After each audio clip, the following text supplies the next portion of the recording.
ദൈവത്തിൻ്റെ മഹാകരുണയാലും കൃപയാലും ജീവനുള്ളവരുടെ ദേശത്ത് ശേഷിച്ചിരുന്ന വീണ്ടും കർത്താവിൻ്റെ വചനം വിചിന്തനം ചെയ്യുവാൻ നമുക്ക് ലഭിച്ച അവസരത്തെ ഓർത്ത് ഞാൻ ദൈവത്തെ സ്തുതിക്കുന്നു. കഴിഞ്ഞ നാളുകളിൽ നിങ്ങളുടെ വിലയേറിയ പ്രാർത്ഥനയിൽ എന്നെ ഓർത്തതിന് പ്രത്യേകം നന്ദി പറയുന്നു. ജൂലൈ മാസം 1-ാം തീയതി വളരെ ആശങ്കയോടുകൂടിയാണ് ഉണർന്നത്. നമ്മുടെ ഗവൺമെൻറ്റിൻ്റെ സെൻസസിൻ്റെ ഭാഗമായിട്ട് ഞാൻ ആദ്യമായിട്ടാണ് അങ്ങനെ ഒരു കാര്യത്തിൽ ഏർപ്പെടുന്നത്. അത് ഇത്തിരി കഠിനമായിരുന്നെങ്കിലും ഇന്ന് പുലർച്ചയോടുകൂടെ അത് തീർക്കുവാനായിട്ട് കർത്താവ് എന്നെ സഹായിച്ചു. കൊരിന്ത്യർ ലേഖനത്തിൽ നാം വായിക്കുന്നത് പോലെ പലർ മുഖാന്തരം ലഭിച്ച കൃപ, അപ്പോൾ അതിൽ നിങ്ങളും പ്രാർത്ഥനയിൽ അതിനെ തുണച്ചിട്ടുണ്ട് എന്ന് ഞാൻ വിശ്വസിക്കുന്നു. എല്ലാവർക്കും നന്ദി പറയുന്നു. അതുമാത്രമല്ല, പല നിലകളിലുള്ള മറ്റ് തിരക്കുകൾ വന്നെങ്കിലും ദൈവത്തിൻ്റെ കൃപ ധാരാളം ലഭിച്ചു. കുറെ കൂടെ നിങ്ങളുടെ ശ്രദ്ധ ആകർഷിക്കുന്ന രീതിയിൽ ക്ലാസ്സുകൾ എടുക്കാം എന്ന് വിചാരിച്ചെങ്കിൽ അതിനുള്ള തയ്യാറെടുപ്പിനുള്ള സമയപരിമിതി ഉള്ളതുകൊണ്ട് ഞാൻ പഠിച്ച കാര്യങ്ങൾ നിങ്ങളോട് പറയുന്നു. നിങ്ങളത് സഹകരിക്കുന്നത് സന്തോഷിക്കുന്നു. നമ്മൾ യൂദയുടെ ലേഖനം ആണ് ചിന്തിക്കുന്നത്. ഒരു ധ്യാനാത്മക ചിന്തയാണ്. എന്നാൽ നമ്മുടെ ധ്യാനം അത് തെറ്റിപ്പോകുന്നുണ്ടോ, അല്ലെങ്കിൽ തെറ്റായ നമ്മുടെ എന്തെങ്കിലും ആശയങ്ങൾ ഇതിൽ വരുന്നുണ്ടോ എന്നൊരു ഭയം എനിക്കുണ്ടാകാറുണ്ട്. പക്ഷെ ഇന്ന് നമുക്ക് ധാരാളം റിസോഴ്സസ് അവൈലബിൾ ആയതുകൊണ്ട് നമുക്ക് ലഭിക്കുന്ന ആശയങ്ങൾ അതിൻ്റെ മൂലഭാഷയുമായിട്ട് യോജിക്കുന്നതാണോ, അത് തന്നെയാണോ ദൈവത്തിൻ്റെ ആത്മാവ് ഈ ഭാഗത്ത് പ്രധാനമായിട്ടും 1-ാം നൂറ്റാണ്ടിലെ അനുവാചകരോട് ഉദ്ദേശിച്ചിട്ടുള്ളത് എന്ന് നമുക്ക് നോക്കാനായിട്ട് സാധ്യതകളുണ്ട്. അപ്പോൾ അതൊക്കെ പരിശോധിക്കുമ്പോൾ ആ രീതിയിലാണ് ഞാൻ നിങ്ങളുടെ മുമ്പാകെ ഈ കാര്യങ്ങളൊക്കെ പറയാനായിട്ട് ശ്രമിച്ചത്. യൂദയുടെ ലേഖനം നിങ്ങളുടെ മനസ്സിൽ ഇതിനോടകം വായിക്കുമ്പോൾ ഒരു പോർക്കളത്തിൻ്റെ ചിത്രമാണ് കൊണ്ടുവരുന്നത് എന്നുള്ളത് നമുക്ക് മനസ്സിലാക്കാനായിട്ട് സാധിച്ചിട്ടുണ്ട്. ഒരു പോർക്കളം എന്ന് പറയുമ്പോൾ അതിലൊരു സൈന്യമുണ്ട്. സൈന്യത്തിൻ്റെ പ്രത്യേകതകളാണ് 1-2 വാക്യങ്ങളിൽ നാം പഠിച്ചത്. മാത്രമല്ല, ആ സൈന്യത്തിന് ഈ പോർക്കളത്തിൽ ഒരു ദൗത്യമുണ്ട്. അതാണ് 3-ാമത്തെ വാക്യത്തിൽ നമ്മൾ ചിന്തിച്ചത്. അതോടൊപ്പം തന്നെ ഈ പോർക്കളത്തിൽ സൈന്യമുണ്ട്. ആ സൈന്യത്തിന് ചില പ്രത്യേകതകളും ദൗത്യങ്ങളും ഉള്ളതുപോലെ തന്നെ ഒരു എതിരാളി, ശത്രു സൈന്യവുമുണ്ട് എന്നുള്ളത് നാം കഴിഞ്ഞ ആഴ്ചയിലൊക്കെ ചിന്തിക്കുകയായിരുന്നു.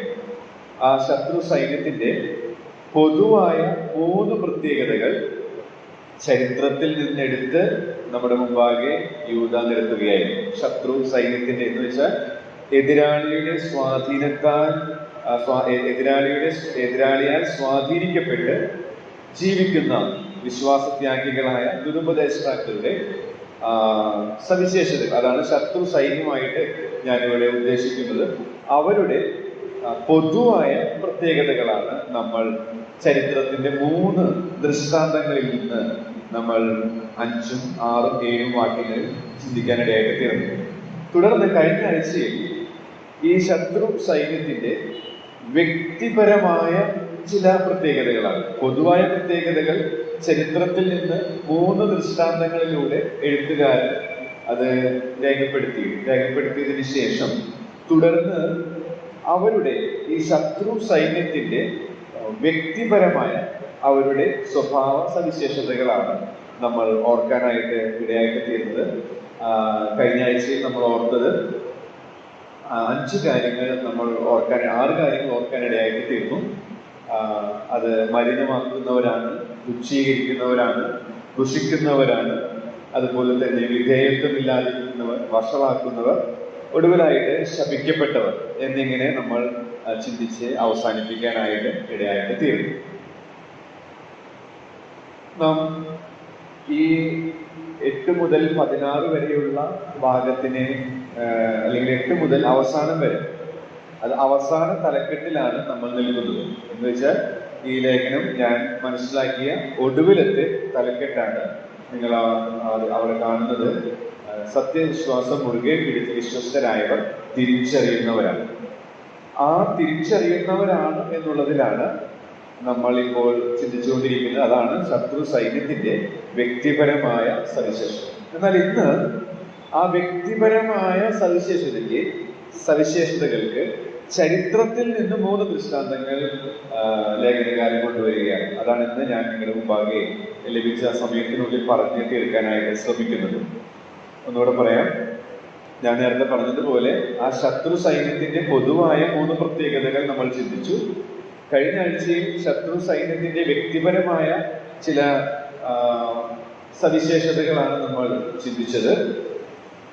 ഇന്ന് ഈ ശത്രു സൈന്യത്തിന്റെ വ്യക്തിപരമായ സപ്രത്യേകതകളുടെ 3 ദൃഷ്ടാന്തങ്ങൾ ചരിത്രത്തിൽ നിന്ന് ലേഖനകാരൻ ഇവിടെ ഉദ്ധരിച്ചിരിക്കുകയാണ്. അതിനെ ആധാരമായിട്ട് നമുക്ക് കഴിഞ്ഞ ആഴ്ച നിർത്തിയ 11-ാമത്തെ വാക്യം തൊട്ട് നമുക്ക് വായിക്കാം. 11-ാമത്തെ വാക്യമാണ് ഇന്ന് വായിക്കാൻ ചിന്തിക്കാനായിട്ട് ആഗ്രഹിക്കുന്നത്. യൂദ 11. അവർക്ക് അയ്യോ കഷ്ടം, അത് പറഞ്ഞിട്ടാണ് കഴിഞ്ഞ ആഴ്ചയിൽ നമ്മൾ നിർത്താനിടയായിട്ട് തീർന്നത്. അവർ കയ്യിന്റെ വഴിയിൽ നടക്കുകയും കൂലി കൊതിച്ച് ബിലയാമിന്റെ വഞ്ചനയിൽ തങ്ങളെ തന്നെ ഏൽപ്പിക്കുകയും കോരഹിന്റെ മത്സരത്തിൽ നശിച്ചു പോവുകയും ചെയ്യും. നമ്മൾ ഒരുപാട് സന്ദേശങ്ങൾ കേട്ടിട്ടുള്ള ഒരു വേദഭാഗമാണിത്. എന്നാൽ ഇതിന്റെ പശ്ചാത്തല പ്രകാരം ഇങ്ങനെയാണ് അത് ക്രമീകരിച്ചിരിക്കുന്നത് എന്നുള്ളത് ഞാൻ പറയാനായിട്ട് ശ്രമിക്കുകയായിരുന്നു. അപ്പൊ നമ്മൾ പഠിച്ചു വരുന്ന രീതി അനുസരിച്ച് 8 മുതൽ 16 വരെ തെറ്റായ ഉപദേശത്തിന്റെ അപകടമാണ്.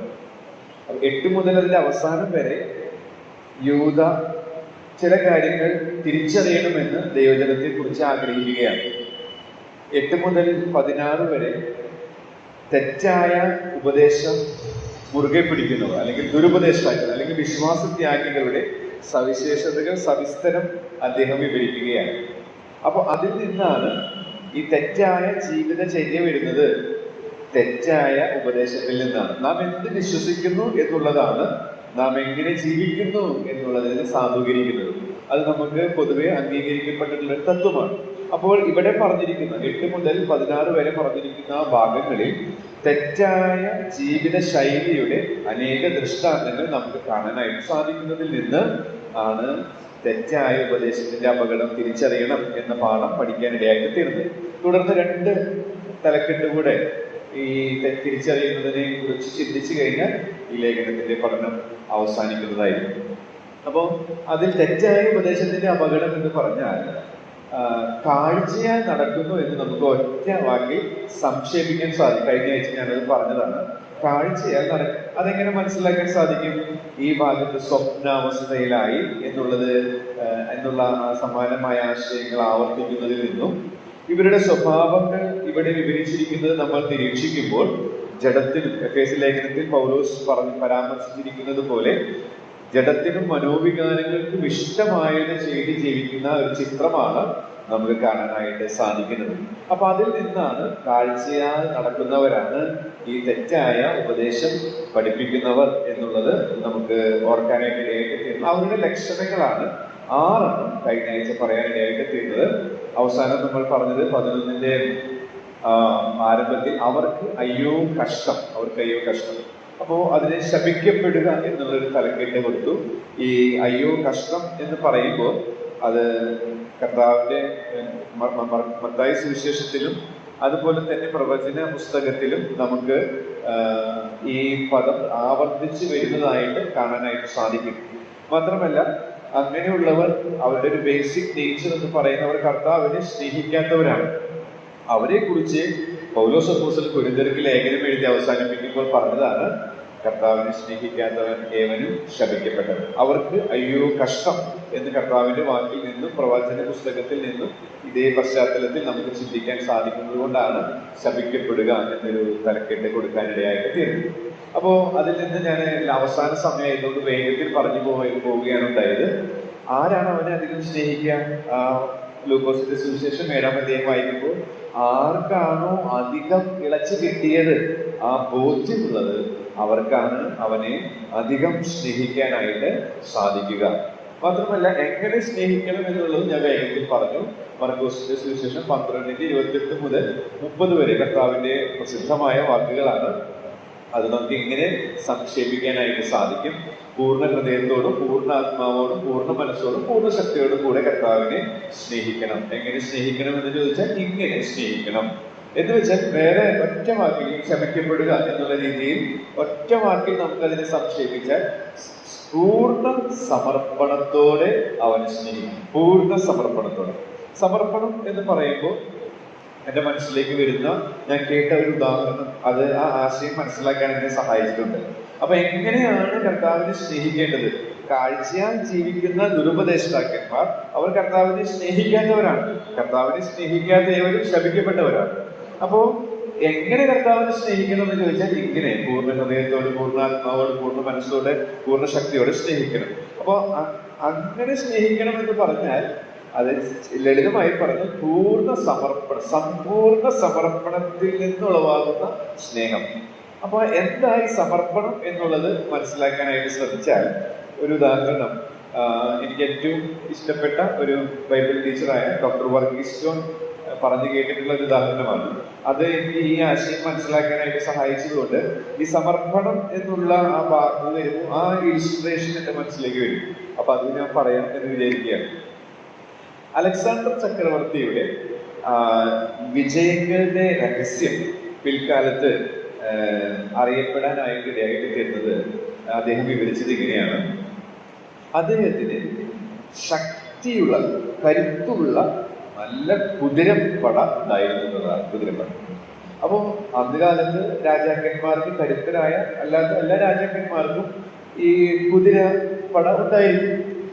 പക്ഷേ അലക്സാണ്ടർ ഇത്രയും വിജയങ്ങൾ കൈവരിക്കാൻ സാധിച്ചത് അദ്ദേഹത്തിന്റെ കുതിരപ്പടയിലെ ആ സെലക്ഷൻ പ്രോസസ്സിലുള്ള പ്രത്യേകത കൊണ്ടായിരുന്നു. അദ്ദേഹം ആ ഇലിസ്ട്രേഷനിൽ പറഞ്ഞത് ഇങ്ങനെയാണ്, ഞാൻ നേരിട്ട് വായിച്ചിട്ടൊന്നുമില്ല.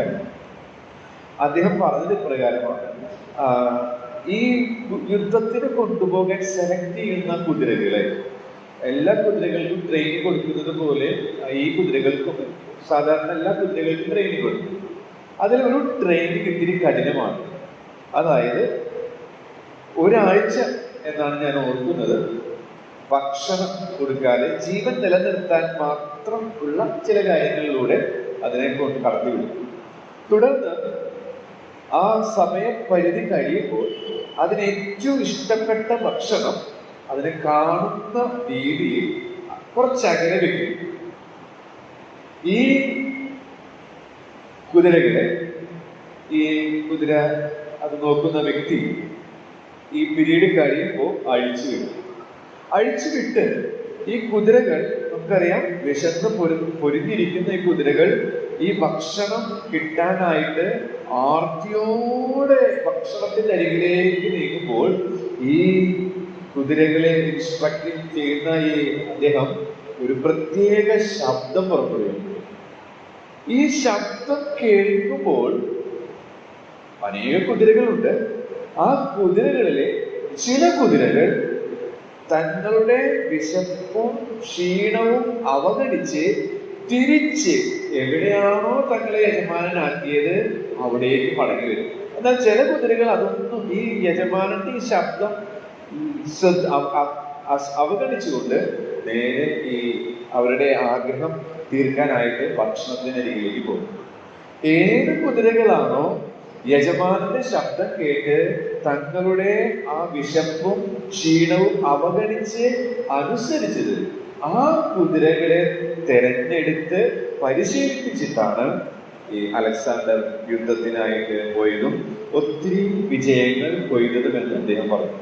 അപ്പൊ എന്താ സമർപ്പണം എന്ന് ചോദിച്ചാൽ ഈ ഉദാഹരണത്തിലൂടെ അദ്ദേഹം പറഞ്ഞത് ഇതാണ്: ഏത് സമയത്തും യജമാനനെ അനുസരിക്കാൻ, സ്വന്തം ഇഷ്ടങ്ങളെ മരിപ്പിച്ചുകൊണ്ട് അനുസരിക്കാൻ തയ്യാറായിരിക്കുന്ന ഒരവസ്ഥ. അങ്ങനെയുള്ള ഒരു സമർപ്പണത്തിൽ നിന്ന് വരുന്ന സ്നേഹം, അതിൽ കുറഞ്ഞതൊന്നും ഈ യജമാനൻ ഇഷ്ടപ്പെടുന്നില്ല എന്നുള്ളതാണ്. ഇത് പറയാൻ എളുപ്പമാണ്, കേൾക്കാൻ എളുപ്പമാണ്, എന്നാൽ പ്രായോഗിക തലത്തിൽ അത് പ്രയാസമുള്ളതാണ്. എന്നാൽ ദൈവം നമ്മിൽ നിന്ന് ആഗ്രഹിക്കുന്നത് അങ്ങനെയുള്ള സമർപ്പണത്തിൽ നിന്ന് ഉളവാകുന്ന സ്നേഹം ഉളവാകണം എന്നുള്ളതാണ്. ഓക്കെ, ഇപ്പൊ ഞാൻ ആ ഭാഗം അവിടെ വിടുകയാണ്. അടുത്തതായിട്ട് നമ്മൾ കാഴ്ചയാൽ ജീവിക്കുന്നതിന്റെ ലക്ഷണമായിട്ട് ആ 11-ാമത്തെ വാക്യത്തിൽ കാണുന്നത്, അവർക്ക് അയ്യോ കഷ്ടം, അവർ കയ്യിന്റെ വഴിയിൽ നടക്കുകയും.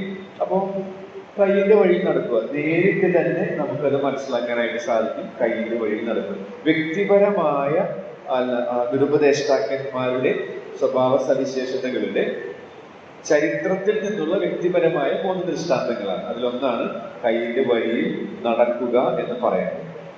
എന്താണ് ഈ കയ്യിന്റെ വഴിയിൽ നടക്കുക എന്ന് പറയുമ്പോൾ? ഇതിനെ അധികരിച്ചുകൊണ്ട് ഒരുപാട് പ്രസംഗങ്ങൾ കേട്ടിട്ടും പ്രസംഗിച്ചും ഒക്കെ പഠിച്ചിട്ടൊക്കെ ഇരിക്കുന്നവരാണ് നിങ്ങളെന്ന് എനിക്കറിയാം. അതുകൊണ്ട് നിങ്ങളുടെ ഓർമ്മയിലേക്ക് അത് കൊണ്ടുവരാൻ മാത്രം ഞാൻ ഈ ഭാഗം ചിന്തിച്ചപ്പോൾ എന്റെ മനസ്സിലേക്ക് വന്ന് ചില പ്രായോഗിക സത്യങ്ങൾ കൊണ്ടുവന്ന് അടുത്ത ആശയത്തിലേക്ക് പോകാമെന്ന് വിചാരിക്കുകയാണ്. ഈ കയ്യിന്റെ വഴി എന്ന് വെച്ചാൽ അത് സ്വന്തം വഴി എന്നുള്ളതാണ്. സ്വന്തം വഴി. ഉൽപ്പത്തി പുസ്തകം 4-ാം അധ്യായത്തിലേക്ക് വരുമ്പോൾ നമുക്ക് ഈ കയ്യിന്റെ വഴികളുടെ ചില പ്രത്യേകതകൾ കാണാൻ സാധിക്കും. ഇത് ഈ ദുരുപദേഷ്ടാക്കന്മാരിൽ ഉള്ളതാണ്. ഇത് നമ്മിൽ ഉണ്ടാകാൻ പാടില്ലാത്തതാണ്. എന്നാൽ എന്തെങ്കിലും ഒരംശം ഈ കയ്യിന്റെ വഴിയിൽ നമ്മൾ ചിന്തിക്കാൻ പോകുന്നത് ഉണ്ടെങ്കിൽ അത് നമ്മെ മുൻകരുതലെടുക്കുവാൻ, സൂക്ഷ്മതയോടെ ജീവിക്കാൻ, അതിനെ അവഗണിക്കുവാനൊക്കെ വേണ്ടിയാണ് ഞാനിത് നിങ്ങളുടെ ശ്രദ്ധയിലേക്ക് കൊണ്ടുവരാനായിട്ട് ശ്രമിക്കുന്നു. ഒന്നാമതായിട്ട് ഉൽപ്പത്തി പുസ്തകം 4-ന്റെ 4-5 വാക്യം ഞാൻ വായിക്കുന്നു. ഉൽപ്പത്തി പുസ്തകം 4-ന്റെ 4-5 അവിടെ നാം ഇങ്ങനെ വായിക്കുന്നു: ഹാബേലും ആട്ടിൻകൂട്ടത്തിലെ കടിഞ്ഞൂലുകളിൽ നിന്ന് അവയുടെ മേധസ്സിൽ നിന്ന് തന്നെ ഒരു വഴിപാട് കൊണ്ടുവന്നു. യഹോവ ഹാബേലിലും അവന്റെ വഴിപാടിലും പ്രസാദിച്ചു.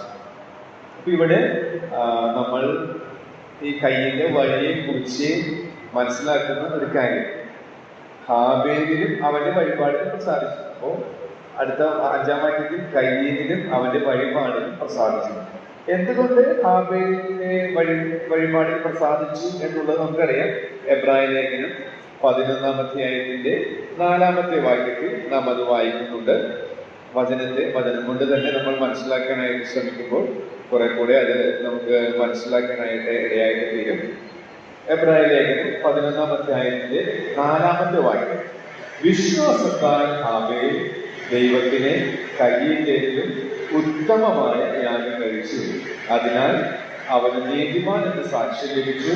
ദൈവം അവന്റെ വഴിപാടിന് സാക്ഷ്യം കൽപ്പിച്ചു. മരിച്ച ശേഷവും അവൻ വിശ്വാസത്താൽ സംസാരിച്ചുകൊണ്ടിരിക്കും. അപ്പൊ ഇതിൽ നിന്ന് നമുക്ക് കയ്യിന്റെ വഴിയുടെ ഒരു പ്രത്യേകത പഠിക്കാനായിട്ട് സാധിക്കും. അത് അവിശ്വാസത്തിന്റെ വഴിയായി. എങ്ങനെ മനസ്സിലായി?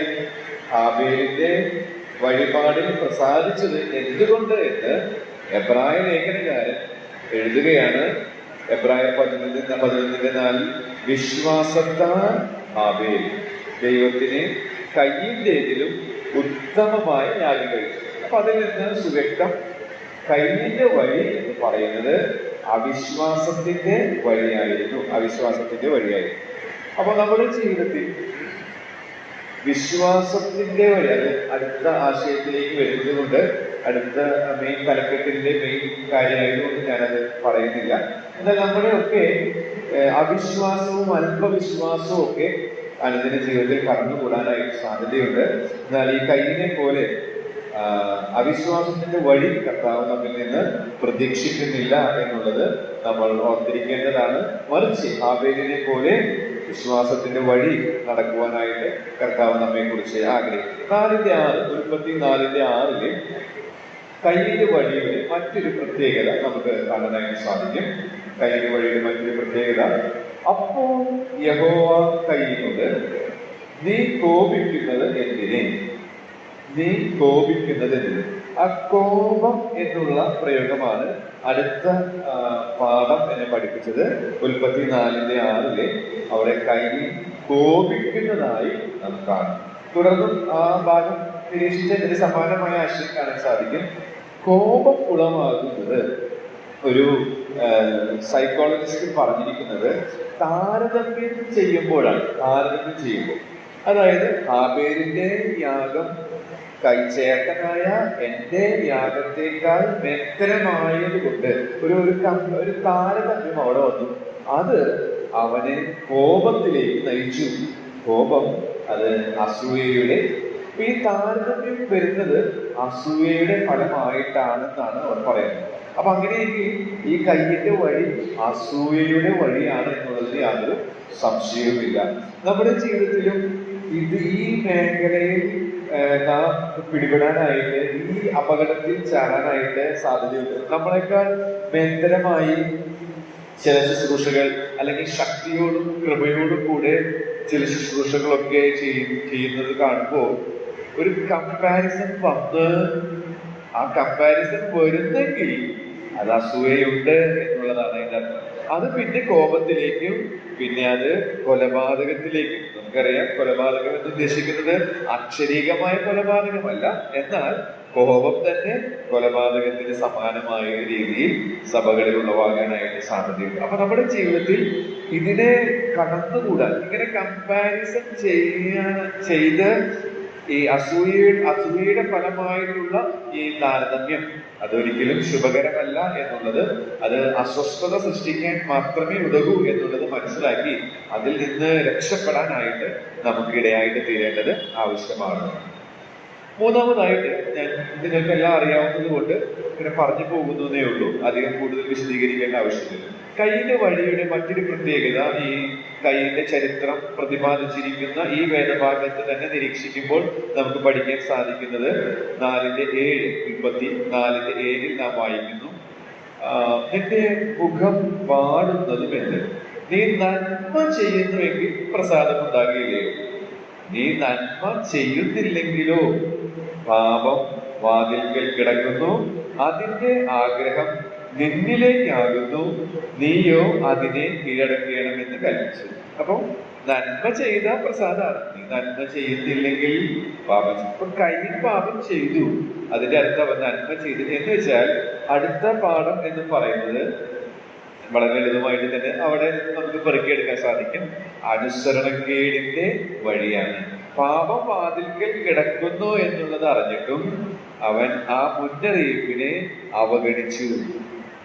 അപ്പോ ഈ കാര്യം നാം വളരെ സൂക്ഷ്മതയോടെ ശ്രദ്ധിക്കേണ്ട ഒരു കാര്യമാണ്. ഇത് നമ്മിൽ വളരെയധികം വരാനായിട്ട് സാധ്യത. ഒരു എഴുത്തുകാരൻ എഴുതിയിരിക്കുന്ന ഒരു ആശയത്തിനോടുള്ള ബന്ധത്തിൽ ചേർത്ത് പോകുന്നത് കൊണ്ട് അത് പറഞ്ഞ് അടുത്ത പാഠത്തിലേക്ക് പോകാമെന്ന് ഞാൻ വിചാരിക്കുകയാണ്.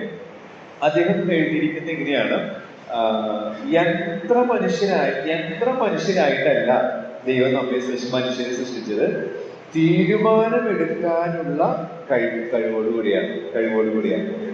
എന്നാൽ അദ്ദേഹം എഴുതിയ രസകരമായ സ്റ്റേറ്റ്മെന്റ് തുടർന്ന് ഇങ്ങനെയാണ്, എന്നാൽ ഇന്നത്തെ ദുരവസ്ഥ എന്നത് വചനം വായിക്കുന്നു, വചനം പഠിക്കുന്നു, അങ്ങനെ വചനത്താൽ നിറഞ്ഞ് ആത്മീയ തടിയന്മാരായി മാറുന്നു. എനിക്കത് വളരെ ആകർഷിച്ചു, അതുകൊണ്ടാണ് ഞാനത് കോട്ട് ചെയ്യാനായിട്ട് തീർന്നത്. ഞാനൊന്നുകൂടെ ഒന്ന് വായിക്കാം.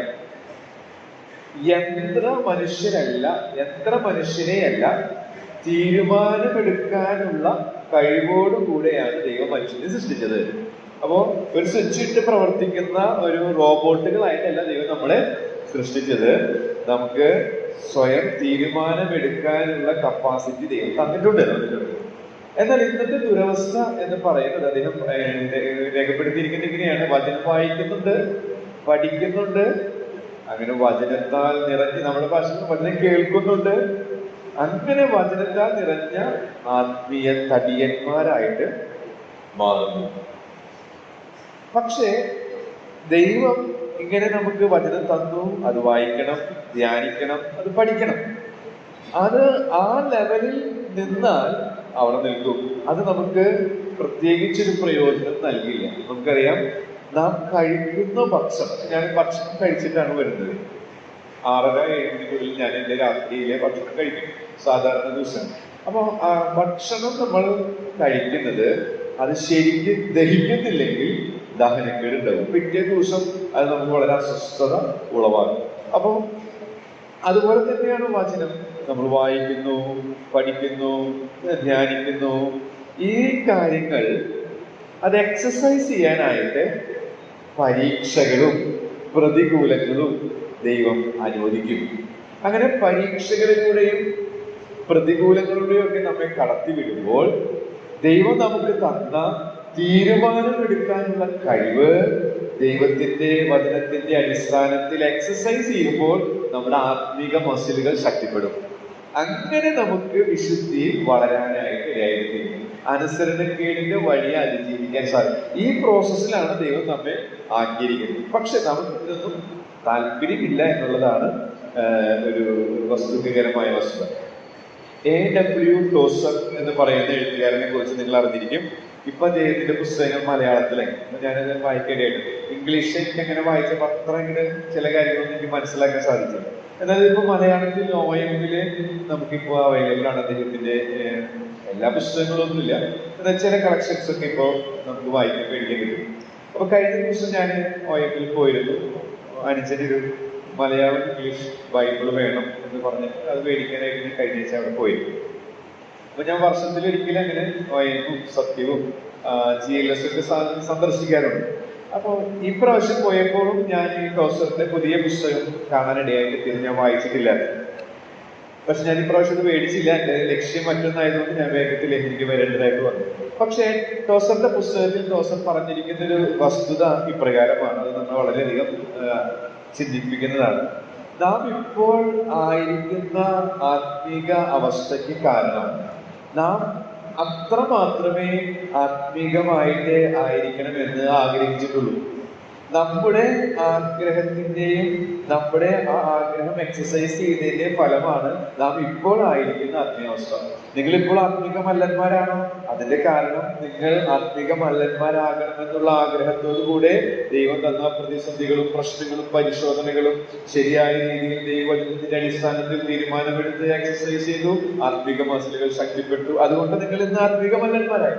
നിങ്ങൾ ഇന്നും അനേക വർഷങ്ങളായി രക്ഷിക്കപ്പെട്ട് സ്നാനപ്പെട്ട് സഭാ കൂട്ടായ്മയിലായിട്ട് ഇപ്പോഴും ആത്മീക ശിശുക്കളാണെങ്കിൽ ശിശു സഹജമായ സ്വഭാവങ്ങൾ മാത്രമേ അനുദിന ജീവിതത്തിൽ കുടുംബത്തിലും വ്യക്തിപരമായും ജോലിസ്ഥലത്തും സഭയിലൊക്കെ പ്രകടിപ്പിക്കാൻ സാധിക്കുന്നുള്ളൂ എങ്കിൽ അതിന്റെ അർത്ഥം നാം അത്ര നിലവാരമേ ആഗ്രഹിച്ചിട്ടുള്ളൂ എന്നുള്ളത് അദ്ദേഹത്തിന്റെ സ്റ്റേറ്റ്മെന്റിന്റെ പരാവർത്തനമായിട്ട് ഞാൻ സന്ദർഭോചിതമായിട്ട് പറയുകയാണ്. അപ്പോ നമ്മുടെ ജീവിതത്തിൽ ഈ അനുസരണക്കേടിന്റെ വഴി അരുത്. കർത്താവ് നമ്മെ തീരുമാനമെടുക്കാനുള്ള കഴിവ്, അങ്ങനെ തീരുമാനമെടുക്കുമ്പോഴാണ് വിശുദ്ധിയുടെ പടവുകൾ കയറുവാൻ 1-ാം ക്ലാസ്സിൽ നിന്ന് 2-ാം ക്ലാസ്സിലേക്ക് 3-ാം ക്ലാസ്സിലേക്ക് കയറാനിടയായിട്ട് തീരുക. നമുക്കറിയാം നമ്മുടെ മക്കൾ എന്നും 1-ാം ക്ലാസ്സിലാണെങ്കിൽ എന്തൊരു സങ്കടമായിരിക്കും അല്ലെ? ഇപ്പൊ തോൽവി അങ്ങനെ കാര്യമായിട്ടില്ലാത്തതൊക്കെ കയറി പോകുന്നു. പക്ഷെ 1-ാം ക്ലാസ്സിലെ പ്രായത്തിൽ നമ്മുടെ മക്കൾ 1-ാം ക്ലാസ്സിൽ ഇരുന്നാൽ നമുക്ക് സന്തോഷമാണ്. എന്നാൽ കോളേജിൽ പഠിക്കേണ്ട പ്രായമുള്ള കുട്ടി 1-ാം ക്ലാസ്സിൽ തന്നെ ഇരിക്കുമ്പോൾ അതെത്രയോ ദുഃഖകരമായ ഒരവസ്ഥ. പലപ്പോഴും നമ്മുടെയൊക്കെ അവസ്ഥ അങ്ങനെയാണെന്നുള്ളത് അതിന്റെ കാരണം ഈ കയ്യിനെ പോലെ അനുസരണക്കേടിന്റെ വഴി നമ്മൾ പോകുന്നു എന്നുള്ളതാണ്. അനുസരണക്കേടിനെ അതിജീവിക്കാനായിട്ട് ദിനംതോറും ഈ പറഞ്ഞതുപോലെ നാം ദൈവവചനത്താൽ സ്വാധീനിക്കപ്പെട്ട് ഈ പ്രതികൂലങ്ങളും പ്രശ്നങ്ങളും പാപം ചെയ്യാനുള്ള സന്ദർഭങ്ങളൊക്കെ വരുമ്പോൾ ദൈവാത്മാവിനാൽ നിറഞ്ഞ് അല്ലെങ്കിൽ നിയന്ത്രിക്കപ്പെട്ട് ദൈവവചനത്താൽ സ്വാധീനിക്കപ്പെട്ട് തീരുമാനങ്ങൾ നാം സധൈര്യം എടുക്കുമ്പോൾ മാത്രമേ ഓരോ ചുവട് മുന്നേറുവാൻ അല്ലാത്ത പക്ഷം നമ്മുടെ ജീവിതം രക്ഷിക്കപ്പെട്ടു ആ അവസ്ഥ തന്നെ നിലവാരത്തിൽ തന്നെ അതിനേക്കാൾ പ്രോഗ്രസ് ഉണ്ടാക്കുവാനായിട്ട് ഇടയായിട്ട് തീരില്ല. രക്ഷിക്കപ്പെട്ട നാളുകളിൽ ഏത് പാപത്താലാണോ നാം തോൽപ്പിക്കപ്പെട്ടുകൊണ്ടിരിക്കുന്നത് അതേ പാപങ്ങൾ ഇന്നും നമ്മളെ തോൽപ്പിച്ചുകൊണ്ടിരിക്കുന്ന അവസ്ഥയായിരിക്കും. അതിലൊരു പ്രോഗ്രസ് കാണാൻ നിങ്ങളുടെ സ്പിരിച്വൽ സ്റ്റാറ്റിസ്റ്റിക്സ് എടുക്കുമ്പോൾ നിങ്ങൾക്ക് സാധിക്കുന്നില്ലെങ്കിൽ ഗുരുതരമായ ഒരു പ്രശ്നമുണ്ട്. ശരിക്കും നിങ്ങളെ തന്നെ ഒരു എക്സ്റേ സ്കാനിന് വിധേയമാക്കി എവിടെയാണ് പാപത്തിന്റെ ക്യാൻസർ സെല്ലുകൾ ഉള്ളത് എന്ന് തിരിച്ചറിഞ്ഞ് മാനസാന്തരപ്പെടുവാൻ ശുദ്ധീകരണം പ്രാപിക്കാൻ ഇടയായിട്ട് തീരേണ്ടത്. പക്ഷെ അപ്പോഴാണ് നമ്മൾ ഈ വഴി വിട്ട് നടക്കാനായിട്ട് ഇടയായിട്ട് തീരുന്നത്. വീണ്ടും നമ്മൾ ഈ ഉൽപ്പത്തി പുസ്തകം 4-ാം അധ്യായത്തിലേക്ക് വരുമ്പോൾ ഈ കയ്യിന്റെ വഴിയുടെ മറ്റൊരു ലക്ഷണം നമുക്ക് കാണാനായിട്ട് സാധിക്കുന്നുണ്ട്. 9-ഉം 10-ഉം വാക്യങ്ങളിലാണ് നാം അവിടെ ഇങ്ങനെ കാണുന്നു. പിന്നെ യഹോവ കയ്യിനോട് നിന്റെ അനുജനായ ഹാബേൽ എവിടെ എന്ന് ചോദിച്ചതിന് ഞാൻ അറിയുന്നില്ല, ഞാൻ എന്റെ അനുജന്റെ കാവൽക്കാരനോ എന്ന് അവൻ പറഞ്ഞു. അതിന് അവൻ അരുളി ചെയ്തത്, നീ എന്ത് ചെയ്തു? നിന്റെ അനുജന്റെ രക്തത്തിന്റെ ശബ്ദം ഭൂമിയിൽ നിന്ന് എന്നോട് നിലവിളിക്കുന്നു. നോക്കുക, എന്നെ അതിശയിപ്പിച്ച കാര്യം എന്ന് പറയുന്നത്, നമ്മളൊന്നും ദൈവത്തിന്റെ ശബ്ദം നേരിട്ടിട്ട് അക്ഷരികമായി കേട്ടിട്ടില്ല. ദൈവവചനത്തിലൂടെ ദൈവത്തിന്റെ ശബ്ദം നമ്മൾ വിശ്വാസത്താൽ മനസ്സിലാക്കുന്നു. എന്നാൽ ഇവിടെ സാക്ഷാൽ യഹോവ ഡയറക്റ്റ് ആയിട്ട് ആ കയ്യിലൂടെ ഇടപെടുകയാണ്. കയ്യിലൂടെ ഇടപെട്ടപ്പോൾ അവന് ഒരു മാറ്റവും ഉണ്ടാവുന്നില്ല. അവൻ ദൈവത്തോട് തന്നെ തർക്കിക്കുന്ന ഒരു ചിത്രം. ഈ ദൈവത്തിന്റെ ശബ്ദത്തോട് പ്രകൃതി ഇടപെട്ട് തൊട്ട് ഒരു പേര് പിറകോട്ട് മറച്ചാൽ നമുക്ക് 1-ാം അധ്യായത്തിൽ കാണാൻ സാധിക്കും. ദൈവത്തിന്റെ ശബ്ദത്തിന്റെ മുൻപിൽ വളരെ മനോഹരമായ ഒരു സൃഷ്ടി നടന്നതായിട്ട് നമുക്ക് ഇവിടെ 1-ാമത്തെ അധ്യായത്തിൽ കാണാൻ സാധിക്കും. എന്നാൽ ദൈവത്തിന്റെ സാദൃശ്യത്തിലും സ്വരൂപത്തിലും സൃഷ്ടിക്കപ്പെട്ട മനുഷ്യൻ, അവൻ ദൈവശബ്ദത്തിന്റെ മുൻപിൽ ഒരു അനുതാപമില്ലാതെ മറുതലിക്കുന്നത് കാണാനായിട്ട്. അതിൽ നിന്ന് നമുക്ക് പഠിക്കാൻ സാധിക്കുന്നത് അനുതാപമില്ലാത്ത വഴി എന്നുള്ളതാണ്. അനുതാപമില്ലാത്ത വഴി. ദൈവത്തിന്റെ കരുണയാണ് നമുക്ക് ഇവിടെ കാണാനായിട്ട് സാധിക്കുന്നത്. ദൈവം അവനോട് ഇടപെടുകയാണ്, തിരിഞ്ഞു വരാനായിട്ട് ഇടപെടുകയാണ്. അവൻ ചെയ്തത് തെറ്റാണെങ്കിലും വീണ്ടും അവനെ മടക്കിക്കൊണ്ടുവരാനായിട്ട് ശ്രമിക്കുകയാണ്. പക്ഷേ അതിന് കീഴ്പ്പെടാൻ ഒരു അനുതാപം, ഒരു നുറുക്കം അവനില്ലാതെ പോയി എന്നുള്ളതാണ്. നമ്മുടെ ജീവിതത്തിൽ ഒരു നുറുക്കം ആവശ്യമാണ്. നുറുക്കം എന്ന് പറയുമ്പോൾ എന്റെ മനസ്സിലേക്ക് വരുന്ന ഒരു ആശയം എന്ന് പറയുന്നത് എബ്രായ ലേഖനത്തിലെ ഒരു ഭാഗമാണ്. കുറച്ച് നാളുകൾക്ക് മുൻപ് ഞാൻ ദൈവവചനം ധ്യാനിച്ച പ്രഭാതത്തിലെ എന്റെ ധ്യാനത്തിലെ എബ്രായ ലേഖനം 11-ാമത്തെ അധ്യായത്തിലൂടെ കടന്നുപോയപ്പോൾ ഒരു പ്രയോഗം എന്റെ ശ്രദ്ധയിലേക്ക് പെട്ടു. അവിടെ നമ്മൾ യാക്കോബിനെ കുറിച്ച് വായിക്കുന്നുണ്ട്. യാക്കോബിനെ കുറിച്ച് നമ്മൾ വായിക്കുന്നത് 21-ാമത്തെ വാക്യം. എബ്രായ ലേഖനം 11:21. വിശ്വാസത്താൽ യാക്കോബ് മരണകാലത്തിങ്കൽ യോസേഫിന്റെ മക്കളെ ഇരുവരെയും അനുഗ്രഹിക്കുകയും, തുടർന്നുള്ള പദപ്രയോഗം ഒന്ന് ശ്രദ്ധിക്കുക, തന്റെ വടിയുടെ അറ്റത്ത് ചാരിക്കൊണ്ട് നമസ്കരിക്കുന്നു. തന്റെ വടിയുടെ അറ്റം, നമുക്കറിയാം, വചനം പഠിക്കുമ്പോൾ നമ്മുടെ മനസ്സിലേക്ക് വരുന്നതാണല്ലോ.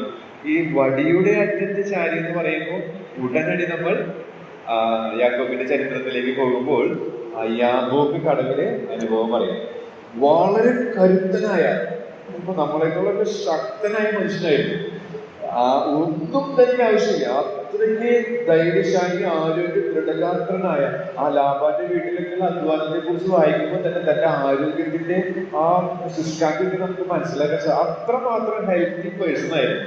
പക്ഷെ ആ യാബോക്ക് കടലിൽ വെച്ച് തനിക്കുണ്ടായ ആ അനുഭവം അവന്റെ തടയിലെ ആ തുടം ഉളുക്കുവാനിടയായിരുന്നു. അന്ന് മുതൽ അവന് വടിയുടെ സഹായം ആവശ്യം. അങ്ങനെയാണ് വേദപണ്ഡിതർ അത് രേഖപ്പെട്ടു. അന്ന് മുതൽ അവൻ ആ വടി ചാരിക്കൊണ്ട് തന്നെ, എന്ന് വെച്ചാൽ നമ്മുടെ പുതിയ നിയമ ഭാഷയിൽ പറഞ്ഞ അവിടെ വെച്ച് അവൻ നുറുക്കപ്പെട്ടു, അവിടെ വെച്ച് അവൻ ക്രൂശിക്കപ്പെട്ട അനുഭവം പഠിച്ചു. അന്ന് മുതൽ അവൻ ആ വടി, അതുവരെ ആ യാബോക്കിന്റെ മുൻകാലം നോക്കുമ്പോൾ അവൻ വളരെ ആരോഗ്യ, സ്വന്തം ബലത്തിൽ ആശ്രയിച്ച് ജീവിച്ച വ്യക്തി. എന്നാൽ യാബോക്കിന് ശേഷം ദുർഗപ്പെട്ട അനുഭവം, ദൈവത്തിന്റെ ബലത്തിൽ ആശ്രയിക്കാൻ പഠിച്ച ആ നിമിഷം, അത് തൻ മരണ സമയത്തും അത് വിട്ടില്ല എന്നുള്ളതാണ് അവിടെ കാണാനായിട്ട് സാധിക്കുന്നത്. എന്നാൽ ഈ കയ്യിനെ സംബന്ധിച്ച് ഒരു ദുർഗത്തിന്റെ അനുഭവം ഉണ്ടായില്ല. അടുത്തതായിട്ട് 4:16 നാം അഭക്തിയുടെ വഴിയായിട്ട് കയ്യിന്റെ വഴിയെ കുറിച്ച് നാം പഠിക്കുമ്പോൾ 4:16 നാം ഇങ്ങനെ വായിക്കുന്നു, അങ്ങനെ കൈ യഹോവയുടെ സന്നിധിയിൽ നിന്ന് പുറപ്പെട്ടു ഏദന് കിഴക്ക് നോൻ ദേശത്ത് ചെന്ന് പാർത്തു. ഇവിടെ ശ്രദ്ധിക്കേണ്ട പ്രയോഗം യഹോവയുടെ സന്നിധിയിൽ നിന്ന് പുറപ്പെട്ടു. അതായത് അഭക്തി അഭക്തിയുടെ വഴി. അഭക്തിയുടെ വഴി. ദൈവത്തിന് വേണ്ട, ദൈവത്തെ വേണ്ട, ദൈവ സാന്നിധ്യത്തെ സെൻസ് ചെയ്തുകൊണ്ട് ജീവിക്കേണ്ട. അതാണല്ലോ ദൈവഭയം എന്ന് പറയുന്നത്. അത് വിട്ട് ഓടിപ്പോകുന്ന കയ്യിനെ നമുക്കിവിടെ കാണാനായിട്ട്. അപ്പൊ അഭക്തിയുടെ വഴിയാണ് ഈ വഴി എന്നുള്ളത് നമുക്ക് അവിടെ നിന്ന് പഠിക്കാനായിട്ട് സാധിക്കും. എന്നാൽ യോസേഫിനെ സംബന്ധിച്ച് നമുക്കറിയാം, താൻ പോയിടത്തൊക്കെ യഹോവ അവനോട് കൂടെ ഉണ്ടായിരുന്നു. മാത്രമല്ല യോസേഫും യഹോവയോട് കൂടെ. അത് സെൻസ് ചെയ്ത് ജീവിച്ചു. അത് പോത്തിഫറിന്റെ ജീവിതത്തിന്റെ ആ വീട്ടിൽ നടന്ന സംഭവത്തിൽ നിന്ന് നമുക്ക് മനസ്സിലാക്കാം. യോസേഫിനോട് കൂടെ ദൈവ സാന്നിധ്യമുണ്ട്. എന്നാൽ യോസേഫും ആ സാന്നിധ്യം സെൻസ് ചെയ്തിട്ടാണ് ജീവിച്ചത്. അതാണ് അവന്റെ വിജയത്തിന്റെ ഫലപ്രദമായ വൃക്ഷമായതിന്റെ പുറകിലെ രഹസ്യം എന്ന് പറയും. എന്നാൽ കൈ, അതെല്ലാം ഈ കൈയിനെ പോലെ തന്നെ ദൈവവചനമില്ലാത്ത കാലഘട്ടത്തിൽ ജീവിച്ചവനായിരുന്നു യോസേഫ്. ഈ യോസേഫിനേക്കാൾ അധികം ദൈവശബ്ദം ഡയറക്റ്റ് കേട്ട വ്യക്തിയായിരുന്നു കൈ. നമ്മുടെ ഇപ്പോഴത്തെ നമ്മുടെ ബ്രദറുകാരെ കുറിച്ച് പറഞ്ഞാൽ ദൈവത്തിന്റെ ശബ്ദം ശക്തരായ ദൈവദാസന്മാരിലൂടെ വർഷങ്ങളായി കേട്ടുകൊണ്ടിരിക്കുന്നവരാണ്. എന്നാൽ കൈയിനെ പോലെയാണ് പലപ്പോഴും നമ്മൾ. അനുതാപം ദുർഗമില്ല, ഭക്തിയില്ല, അനുസരണമില്ല, വിശ്വാസം വർദ്ധിക്കുന്നില്ല. ഇങ്ങനെ നാം അസൂയുള്ളവരായിട്ട് മുന്നോട്ട് പോവുകയാണ്. ഒടുവിലായിട്ട് അവനിയുടെ വഴി. അവനി എന്ന് വെച്ചാൽ നമുക്കറിയാലോ, ഈ ഭൂമി, അതായത് ഈ ലോകം. ഞാൻ ആ പ്രാസൊപ്പിക്കാൻ വേണ്ടി എഴുതിയെന്ന് മാത്രമേ ഉള്ളൂ. 4:17 മുതൽ 24 വരെ ഉള്ള വാക്യങ്ങൾ വായിക്കുമ്പോൾ അവിടെ നാം വായിക്കുന്നത് കൈ, എന്താ പറയാ, അവിടെ ഒരു കൃഷിക്കാരൻ എന്നുള്ള നിലയിൽ ജീവിച്ച കാര്യങ്ങൾ തുടർന്നുള്ളത് നമുക്ക് കാണാം. അപ്പം അവനൊരു കൃഷിക്കാരനായിരുന്നു എന്നുള്ളത് യാതൊരു സംശയമില്ല. കൃഷിക്കാരൻ എന്ന് പറയുന്നത്, കൃഷിക്കാരനായിരിക്കുന്നത് തെറ്റായൊരു കാര്യമല്ല. നാം തിമോഥെയോസിന്റെ 2-ാം ലേഖനത്തിലൊക്കെ കർത്താവിന്റെ ഒരു നല്ല കൃഷിക്കാരനെ കുറിച്ച് വിശ്വാസിയുടെ 10 ചിത്രങ്ങൾ അപ്പോസ്തലനായ പൗലോസ് എഴുതുമ്പോൾ 2 തിമോഥെയോസ് 2-ൽ നമ്മൾ പഠിക്കുന്നുണ്ട്. യാക്കോബിന്റെ ലേഖനത്തിലും ഒരു നല്ല കൃഷിക്കാരന് വേണ്ട ലക്ഷണങ്ങളൊക്കെ ദൈവാത്മാവ് രേഖപ്പെടുത്തുന്നുണ്ട്. അപ്പൊ കൃഷിക്കാരനായിരിക്കുന്നത് ഒരു തെറ്റല്ല. പക്ഷേ അവന്റെ നോട്ടം മുഴുവൻ കൃഷിയിലായിരിക്കുമ്പോൾ അത് തെറ്റായിപ്പോകും. എന്ന് വെച്ചാൽ ഭൂമിയിലുള്ളത് മാത്രം ശ്രദ്ധ കേന്ദ്രീകരിക്കുന്നു, ലോകത്തിലുള്ളതിൽ മാത്രം ശ്രദ്ധ കേന്ദ്രീകരിക്കുന്നു, ഉയരത്തിലുള്ളത് ചിന്തിക്കാൻ അവന് സാധിക്കാതെ പോകുന്നു എന്നുള്ളത് നമുക്ക് പഠിക്കാനായിട്ട് സാധിക്കും. നാം കൊരിന്ത്യർ ലേഖനം 15 ഇങ്ങനെ വായിക്കുന്നുണ്ട്, നാം സ്വർഗീയന്റെ പ്രതിമ ധരിക്കും. നാം ആദ്യം ഈ മണ്ണുകൊണ്ടുള്ള ഈ മൺമയന്റെ ആദാമിന്റെ പ്രകൃതം ധരിച്ചവരാണ്. അപ്പോ ആ സ്വഭാവമായിരുന്നു നമ്മിലുണ്ടാകും. എന്നാൽ നാം കർത്താവിന്റെ ആ ഭാഗത്തേക്ക് വന്നപ്പോൾ അവന്റെ ആ പ്രതിമ അല്ലെങ്കിൽ ആ പ്രകൃതമാണ് നമുക്ക് ലഭിച്ചിരിക്കുന്നത്. എന്നാൽ ആദാമിന്റെ പ്രകൃതം നമുക്ക് ലഭിച്ചപ്പോൾ നാം എത്രമാത്രം ആ പ്രകൃതത്തിൽ എൻജോയ് ചെയ്ത് മുന്നോട്ട് പോയോ, അതേപോലെ തന്നെ ഈ പുതിയ പ്രകൃതം, സ്വർഗീയന്റെ ആ പ്രതിമ അല്ലെങ്കിൽ ആ പ്രകൃതം ലഭിച്ച നാം നമ്മുടെ രക്ഷിക്കപ്പെട്ട നാളിൽ, രക്ഷിക്കപ്പെടുന്നതിന് മുൻപ് ആദാമ്യ പ്രകൃതം എത്രമാത്രം നമ്മൾ സജീവമായിരുന്നോ അത്രമാത്രം സജീവമാകുന്നില്ല പുതിയ പ്രകൃതം, സ്വർഗീയന്റെ പ്രകൃതം എന്നുള്ളത് ഒരു ദുഃഖകരമായ ഒരു സത്യമാണ്. അപ്പോ അവനിയുടെ വഴി, ഈ ലോകത്തിൽ മാത്രം ശ്രദ്ധ കേന്ദ്രീകരിക്കുന്നത് അവന് നമ്മിൽ നിന്ന് ദൈവം ആഗ്രഹിക്കുന്നില്ല. ഒരു കാര്യം കൂടെ അവിടെയുണ്ട്, അത് കഴിഞ്ഞ് നമുക്ക് അടുത്ത പാഠത്തിലേക്ക് പോകാമെന്ന് വിചാരിക്കുന്നു. ഈ ഭാഗം തന്നെ 17 മുതൽ 24 വരെ വായിക്കുമ്പോൾ അത് അതിരുകളില്ലാത്ത വഴി. അതിരുകളില്ലാത്തെന്ന് ഉദ്ദേശിച്ചത് നമുക്കറിയാം, ജീവങ്കിലേക്ക് പോകുന്ന വഴിയെ കുറിച്ച് കർത്താവ് പറഞ്ഞത് അത് ഇടുക്കം, ഞെരുക്കമുള്ളതാണ്. ചില അതിർവരമ്പുകളുണ്ട്. അതിർവരമ്പുകളുണ്ട്. ആ അതിർവരമ്പുകൾക്കുള്ളിൽ യാത്ര ചെയ്യാനായിട്ട് ദൈവം നമ്മെ കുറിച്ച് ആഗ്രഹിക്കുന്നുണ്ട്. എന്നാൽ കയ്യിന് ഈ അതിരുകളും ഈ അതിർവരമ്പുകളൊന്നും ഇഷ്ടമല്ല. കാരണം അവൻ സ്വന്തം വഴി ഇഷ്ടപ്പെടുന്നവനാണ്. എന്നാൽ കർത്താവ് പറഞ്ഞത് ജീവങ്കിലേക്ക് പോകുന്ന വാതിലിടുക്കം, വഴി ഞെരുക്കം, അത് കണ്ടെത്തുന്നവർ ചുരുക്കം. അപ്പോ ഈ ഇടുക്കവും ഞെരുക്കവുമുള്ള വഴി, അതാണ് ക്രൂശിന്റെ അനുഭവത്തിലുള്ള ജീവിതം എന്ന് പറയുന്നത്. യഥാർത്ഥ ശിഷ്യത്വം എന്ന് പറയുന്നത്. പക്ഷെ അത് കണ്ടെത്തുന്നവർ ചുരുക്കമാണ്. അതിന്നും ആ കാലത്ത് അങ്ങനെ തന്നെയായിരുന്നു. എന്നാൽ കർത്താവ് നമ്മെ കുറിച്ച് ആഗ്രഹിക്കുന്നത് നമ്മൾ ഇടുക്കമുള്ള ഇറുക്കമുള്ള ക്രൂശിക്കപ്പെടുന്ന അനുഭവത്തിലൂടെ തന്നെ ജീവിക്കണം എന്നുള്ളതാണ്. അതല്ലാതെ കയ്യിലെ പോലെ അതിരുകളില്ലാത്ത വിശാല വഴി തിരഞ്ഞെടുക്കുന്നവരായിട്ട് തീരുന്നത്. അപ്പോൾ നമ്മൾ ചിന്തിച്ച ആശയം എന്ന് പറയുന്നത്, സത്യവിശ്വാസം മുറുകെ പിടിച്ച് വിശ്വസ്തരായവർ തിരിച്ചറിയുന്നവരാണ്. തിരിച്ചറിയാൻ അത് ചിന്തിക്കാൻ കാരണം ദുരുപദേഷ്ടാക്കന്മാരുടെ സ്വഭാവ സവിശേഷതകൾ പറയാൻ ഈ ലേഖനത്തിന്റെ ഒരുപാട് വാക്യങ്ങൾ, ഒരു സിംഹഭാഗവും യൂദ ഉപയോഗിച്ചിരിക്കുകയാണ്. അപ്പോൾ അത് നമ്മൾ തിരിച്ചറിയേണ്ടതാണ്. പിന്നീട് വേറെ 2 കൂട്ടം കാര്യങ്ങൾ കൂടെ അവിടെ പറയുന്നുണ്ട്. അപ്പൊ അതിൽ നിന്നാണ് ഈ തിരിച്ചറിയുന്നത്. എന്താ തിരിച്ചറിയേണ്ടത് നമ്മൾ ചിന്തിച്ചു. തെറ്റായ ഉപദേശത്തിന്റെ അപകടം, അതിനെക്കുറിച്ച് ഞാൻ പറഞ്ഞതാണ് പറയുന്നത്. എന്താണ് ഈ തെറ്റായ ഉപദേശത്തിന്റെ അപകടം എന്ന് ചോദിച്ചാൽ, തെറ്റായ ഉപദേശങ്ങൾ ആരൊക്കെ പഠിപ്പിക്കുന്നുണ്ടോ അവരൊക്കെ നമ്മൾ നോക്കിയാൽ മനസ്സിലാക്കാൻ സാധിക്കുന്നത് അവരുടെ ഇന്ദ്രിയങ്ങൾക്ക് അനുസൃതമായി അവർ ജീവിക്കുകയാണ്. ജഡത്തിനും മനോവികാരങ്ങൾക്ക് അനുസൃതമായി അവർ ജീവിക്കുകയാണ്. അവർ അതിനെയാണ് കാഴ്ചയാൽ നടക്കുക എന്ന് പറയുന്നത്. എന്താണ് ഈ കാഴ്ചയാൽ നടക്കുന്നതിന്റെ ലക്ഷണങ്ങൾ? എങ്ങനെ മനസ്സിലാക്കും? ഞാൻ കാഴ്ചയിൽ നടക്കുന്നവനാണോ എന്ന് എങ്ങനെ അറിയാം? അതാണ് യൂദയുടെ ലേഖനത്തിലൂടെ ദൈവാത്മാവ് ഈ 8 മുതൽ 16 വരെയുള്ള വാക്യങ്ങളിലൂടെ നമ്മെ പഠിപ്പിക്കുന്നത്. അതിലൊരു കാര്യമാണ് ഞാൻ ഇന്ന് നിങ്ങളുടെ ശ്രദ്ധയിലേക്ക് കൊണ്ടുവന്നത്. കയ്യിന്റെ വഴിയിൽ നടക്കുന്ന അനുഭവം. കയ്യിന്റെ വഴിയിൽ നടക്കുക എന്ന് പറഞ്ഞാൽ നമുക്കറിയാം, ഒരു 5, 6, 7 കൂട്ടം കാര്യങ്ങൾ നിങ്ങളുടെ ശ്രദ്ധയിലേക്ക് കൊണ്ടുവരാൻ ഇടയായിട്ടുണ്ട്.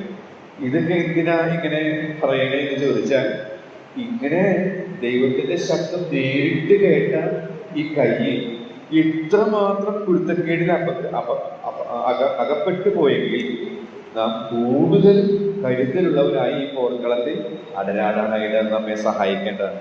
മുൻകരുതലുകൾ എടുക്കാനായിട്ട് നമ്മെ സഹായിക്കാൻ ഇങ്ങനെയുള്ള മുന്നറിയിപ്പുകൾ നമുക്ക് കിട്ടുമ്പോൾ കുറെ കൂടെ മുൻകരുതൽ എടുത്തുകൊണ്ട്, കുറെ കൂടെ അകത്തെ ശക്തിയോട് ബലപ്പെട്ടുകൊണ്ട് കർത്താവിന്റെ വഴികളിൽ തന്നെ നടക്കാനായിട്ട് നമുക്ക് ഇടയായിട്ട്, അതിനായിട്ടാണ് ഇങ്ങനെയുള്ള പാഠങ്ങൾ ഞാൻ ഈ ഭാഗത്ത് കൂട്ടിച്ചേർക്കാനായിട്ട് ഇടയായിട്ടുണ്ട്. ഇനി ഞാൻ കൂടുതലായിട്ട് അടുത്ത ഭാഗത്തേക്ക് കടക്കുകയാണെങ്കിൽ അത് പറയാനായിട്ട് സാധിക്കില്ല. അതുകൊണ്ട് കർത്താവ് അനുവദിക്കുകയാണെങ്കിൽ അടുത്ത ആഴ്ചയിൽ അധികം വിശദീകരിക്കാൻ ബിലയാമിന്റെ വഞ്ചനയും കോരഹിന്റെ മത്സരവും പിന്നെ ഒരു പാഠം കൂടെ ഈ തലക്കെട്ടിൽ കാഴ്ചയാൽ ജീവിക്കുന്നതിന്റെ കാണാൻ സാധിക്കും. അങ്ങനെ 10 പാഠങ്ങളാണ് കാഴ്ചയാൽ ജീവിക്കുന്നതിന്റെ ലക്ഷണങ്ങളായിട്ട് നമുക്ക് 12 വരെയുള്ള വാക്യങ്ങളിൽ, 13 വരെയുള്ള വാക്യങ്ങളിൽ നിന്നൊക്കെ 14 വരെയുള്ള വാക്യങ്ങളിൽ ചിന്തിക്കാനായിട്ട് സാധിക്കും. അപ്പോൾ അതോടുകൂടെ ആ ഭാഗം അങ്ങനെ അവസാനിപ്പിക്കാമെന്ന് വിചാരിക്കുന്നു. വരും ദിവസങ്ങളിൽ സത്യവിശ്വാസം മുറുകെ പിടിച്ച് തിരിച്ചറിവുള്ളവരായിരുന്നു കയ്യിന്റെ വഴിയിൽ നടക്കാതെ ദൈവം ആഗ്രഹിക്കുന്ന അനുസരണത്തിന്റെ പാതയിൽ നടക്കുവാൻ വചനം പറഞ്ഞതിന്റെയും കേട്ടതിന്റെയും ദൈവത്തിന്റെ ആത്മാവ് സഹായിക്കുമാറായി.